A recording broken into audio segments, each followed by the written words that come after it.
Hello and welcome to another Trading Diaries episode. I don't know what it is about filming on my computer, I just love it so much. I think it's because back when I was having mental breakdowns, I would film myself on photo booth. I don't do that anymore, but let me know if you guys hate it. Like if you hate it a lot and are like, nah, the quality is not it. Like you need to fix it up, then let me know and I will. But for now, I'm really enjoying recording on my laptop. So what do I have to report this week? What day is it? It's Tuesday. I think my last Trading Diaries episode was Friday, if I'm remembering correctly.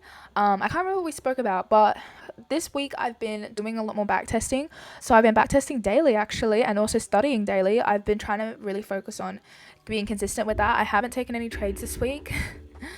I'm still mourning the one trade that I missed last week.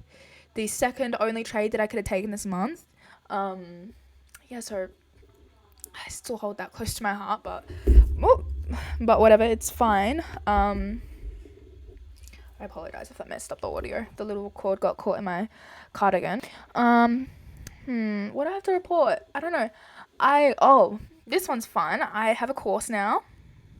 Link in bio. That'll be $5,000. No, but I made up a playlist of basically all of the people that I learn off of. So there's Fractal Flow, GRFX, I think his name is. Trades by Sky, obviously, the creator of ICC, and Wixsource Row. I think I might have a few other ones in there, but those are the main people that I learn off of. And those are the main people that have honestly helped me so much. Like, I think the content is solid, and I put in the relevant videos for ICC because obviously ICC is based off of market structure and price action, and it's not based off of like ICT or anything. So you won't find any ICT stuff in that playlist, but it's all market structure and price action related, which is good. I have a few videos on how to read chart patterns and candlesticks, which I'm not the best at myself, but I'm definitely getting there, and I'm looking to study it more. So yeah, that's a list that I've studied previously, and it's a list that I'm continuing to study. So when I say I'm studying, I'm looking over the videos, and there's a few different live streams in there where it's covering content. Some of the videos are really short, some of them are like 10 minutes long, other ones are like 3 hours long. I'll leave the link in the description. I'm trying to like leave it in every single description because I had a video on a comment on one of my videos of someone being like, you're stealing Trades by Sky's strategy, and I'm like, absolutely not. It was literally one of the things that I was worried about when it came to like sharing my trades and stuff like that, because obviously it's not every single trade recap or morning analysis that I say, oh, by the way, I learned this from Trades by Sky. This is Trades by Sky strategy. I don't say it every single time. I usually take the assumption that everyone knows that ICC is from Trades by Sky. That's why I include it in a lot of my titles, just so that people know that I'm trading Trades by Sky strategy. But I guess it's people don't think that, so that's why I made a playlist and a little course of basically all the people that I've learned off of. So it's not just Trades by Sky, I trade his strategy, but I've kind of amplified it with just filling my brain with knowledge about market structure, price action, and things like that. Like, one of the things that helped me the most outside of Trades by Sky was Wixsource Row's internal versus external structure video. Now, Wixsource Row isn't the same as Trades by Sky. Like, he has his own private Discord community that you have to pay for and stuff like that. And Trades by Sky is super opposed to that type of stuff. However, I'm going to be honest, like, his content is pretty good. And because obviously Trades by Sky, his stuff is for free. So I'm not in any way, shape, or form like, oh, he doesn't post enough. He doesn't have live streams. He doesn't like, I'm not going to complain about that type of stuff, but then Wixsource Row, he has a few live streams from his private community that he'll post, and I think it's filled with a lot of knowledge, and it's interesting seeing other ICC traders. However, he mixes in ICC, ICT, he mixes in a lot of stuff, fib retracements, and look, I don't trade any of that stuff. I'm trying to keep it simple because I am still a beginner. I still trade purely price action and purely market structure. I don't add in any fib retracements. I actually did that at the start, and I had quite a few losses and unnecessary trades because I was like, oh, like, I just wait for the Fibonacci retracement to hit this level, blah, blah, blah. And, like, yeah, totally, like, that, I'm sure that's a thing, but I just wanted to keep it simple, and keeping it simple has been so much better for me personally. And, like, yeah, okay, I might take my entry a little bit later or put my stop loss a little bit too far, but that's okay. I'm happy with that as long as I can get high probability and that I know that I'm reading the markets correctly. That's just my opinion, though. It might not be everyone's opinion, but yeah, that's just kind of what I think.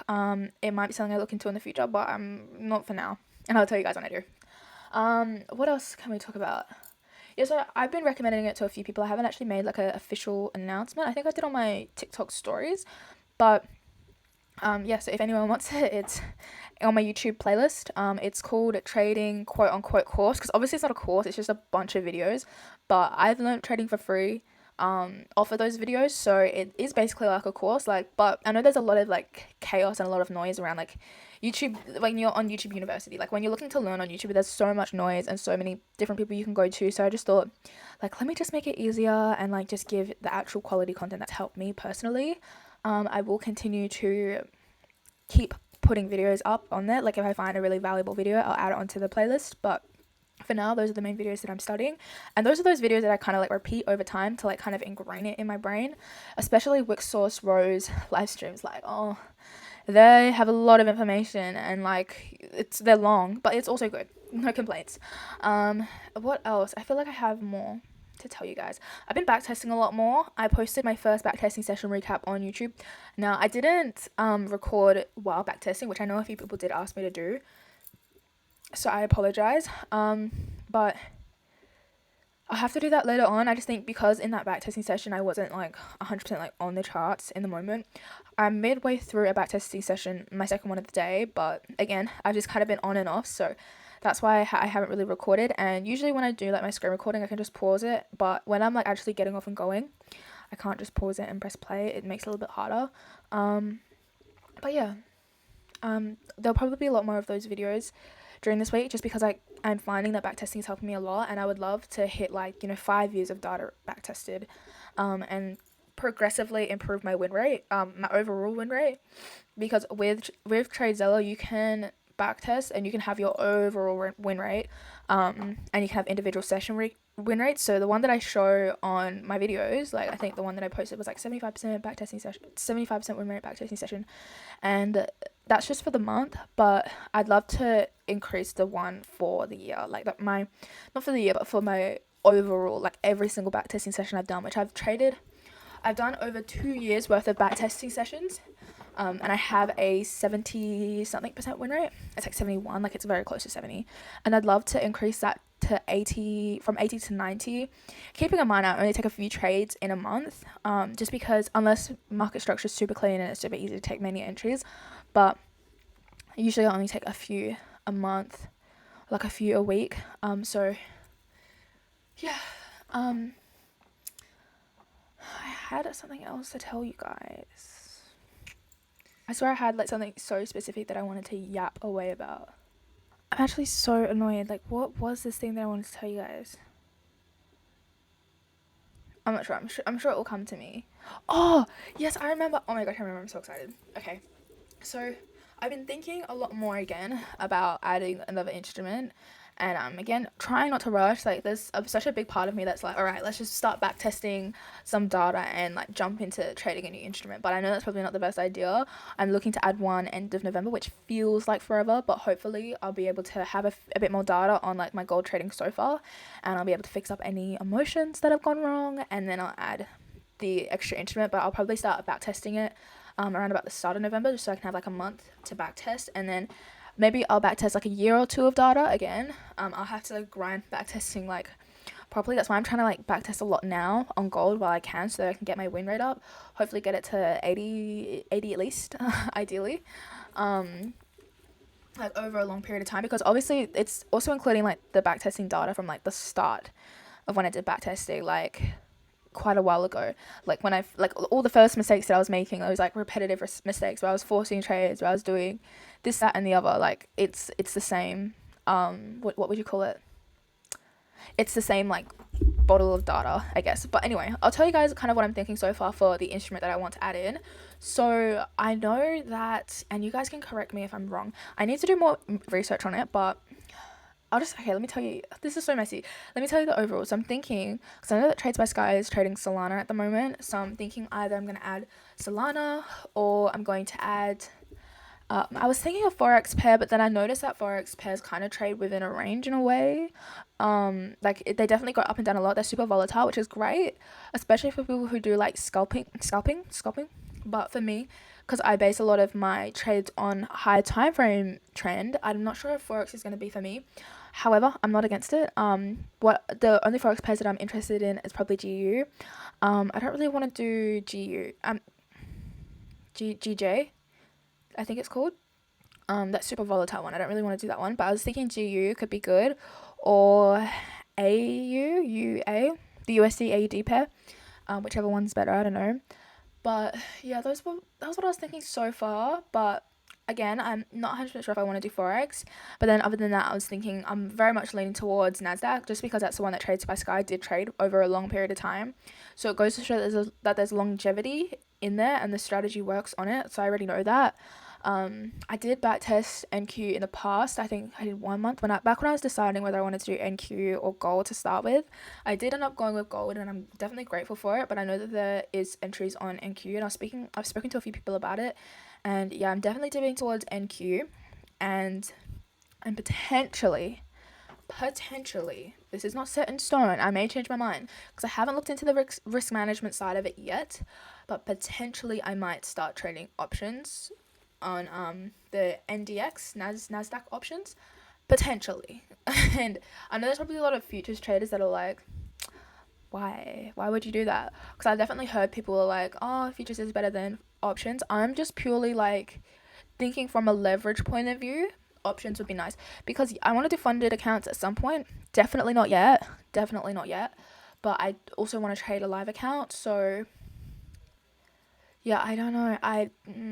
I'm not sure about options yet, but I know that you can get high returns on it, and I want to see because obviously if the strategy works on NASDAQ, it's going to be able to work on the NDX options, but again, it's a bridge that will cross when we get close to it. I don't think there's a backtesting option for options, which makes it a little bit harder because I can't exactly backtest options because I don't know if you can get calls and puts on there. I'm not sure. But yeah, that's kind of what I was thinking at the moment. Again, I'm not 100% sure, so don't hold me to it. Don't start you can tell me your opinions on it. Absolutely, tell me your opinions, but I don't know about it yet.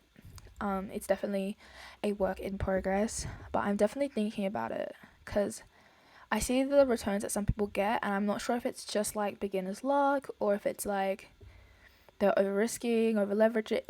There's leverage in it already, but I'm not really sure why they get such high returns. But I know that obviously it doesn't go up based off of price, it goes up based on volatility and the demand, I guess, but I'm not sure yet. I'm definitely not sure. Yeah, I heard that it was something to do with the momentum that really does drive them as instruments like options, which will be good because in ICC we wait for price to get above the momentum level. So again, it's a work in progress, and if I do trade options, I'm just going to use the same risk management that I use on ICC, but I'm not sure how it's going to work in terms of risking a percentage of my account. If the risk management side is not good, and I'll probably test it out for a month, and if I'm oh yeah, this is not for me, then I'll obviously stop and I'll move over to futures. But what I'm thinking is NASDAQ will be good because it will allow me to have so many options. I can just trade the NASDAQ spot prices, I think it's called, where you can just trade straight NQ, straight NASDAQ. Yeah, I guess it would be NASDAQ that you'd be trading. And then I could also switch to futures if I wanted to. I like the fact that there's a lot of diversity in what I choose to do, what way I choose to trade it. I like that. But yeah, that's definitely something I'm going to have to look into a little bit later on. I don't know if I'm maybe just getting too focused on the money side of things, but also I don't have a massive account, and I would like to, again, grow fast and have that money to go into my live account. But yeah, it's a work in progress. I'm not 100% sure what I want to do yet. So yeah, feel free to leave your opinions in the comments. I would definitely like to know about options. Also, I want to make a disclaimer. I don't have any courses. I don't have any mentorships. I don't have Telegram. I have a few spam accounts going around at the moment on TikTok. I'm not sure about Instagram, but I have a few scam accounts on TikTok, and they will message you and ask you to message me on Telegram, which I don't have, and they'll ask you to put money in accounts and stuff like that. That is not me. I promise you that's not me, and please just report and do not send money to any account other than your own brokerage account. yeah, I won't ever message you first. I just wanted to put a disclaimer because I know that they are talking about options. Like what's it called? I don't even know what they're called. Like this options thing that they're talking about. The scammers, and yeah, I just want to put that out there. But yeah, I don't really have anything else to say. Today's price action isn't looking crazy good, but we'll see what price ends up doing. It looks like it's going down, and the DXY looks like it's going up, so we'll see what price ends up doing. But yeah, I appreciate you guys for watching this video and being a part of my journey. And please, if you're new, make sure you subscribe if you're interested in following me along my journey. I document my entire journey trading, everything from morning analysis to trade recaps to study sessions to me yapping to the camera about my journey and the things that I'm going through and the things I'm thinking. I document everything, so I would love if you would subscribe and follow the journey, and I will see you guys later today when I tell you about tonight's trade, if I take a trade or not. Anyway, bye.